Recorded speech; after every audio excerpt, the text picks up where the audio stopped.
After I lost my wife, Lillian, in a tragic car accident, the home we once shared felt like a ghost town with echoes that never stopped. My daughter Ellie, only 14 then, became a shadow of herself, quiet, withdrawn, no longer the vibrant soul she once was. I couldn't bear the reminders in every hallway, every folded blanket, every unused coffee mug. So we moved 3 hours south to a planned suburban community called Willow Ridge, a neighborhood defined by neat lawns, matching mailboxes, and enough rules to rival a law book. To outsiders, it was peaceful. To me, it was a chance to start again. For Ellie, it was a place to heal. At first, it worked. Ellie started taking walks again, small ones, to the nearby park. Her silence was her way of processing the world, and I respected that, but not everyone did. That's when she appeared. Her name was Darlene Whitmore, but to Ellie, she was Karen, the kind of woman who weaponizes rules and mistakes control for community spirit. With a clipboard in one hand and judgment in the other,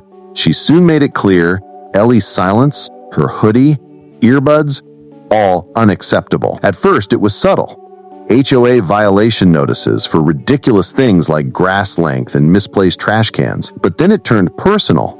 Darlene confronted Ellie, physically blocked her path, and even removed her earbuds to demand attention. I tried to handle it diplomatically, even warned Darlene directly, but she wasn't interested in peace. She wanted compliance. And Ellie, quiet, grieving Ellie, represented everything Darlene couldn't control. The harassment escalated. Dozens of petty citations, relentless watching, whispered comments. Ellie stopped going to the park.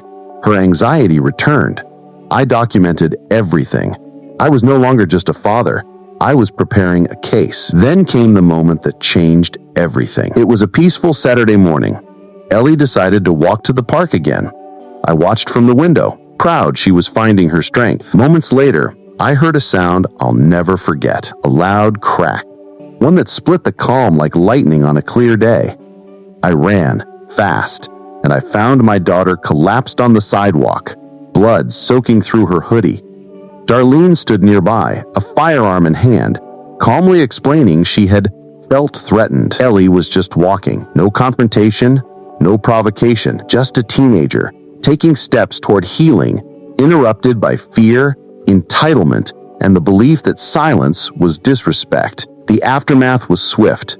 A neighbor's doorbell camera had captured everything. There was no ambiguity, no misunderstanding, just deliberate harm. Darlene was arrested, this time federally. She faced charges of attempted murder and hate crime violations. During the trial, Ellie testified bravely, wearing the same hoodie from that day, a statement that silence is not weakness. The jury convicted Darlene on all counts. She was sentenced to 35 years, but justice doesn't erase trauma. Ellie's recovery took months, both physical and emotional. She stopped wearing earbuds. She watched the world through windows, but she never gave up. She started writing, first in a journal, then in a blog. Her story touched thousands.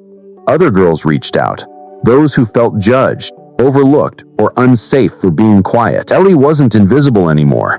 She was seen, and more importantly, heard. Willow Ridge changed too. Residents spoke out, the HOA board resigned. Outdated rules were revised. A class action lawsuit followed. Control had lost its disguise. The neighborhood learned silence, when ignored, becomes resistance, and resistance brings change. Months later, Ellie was honored with a national award for resilience. She stood at the podium and said,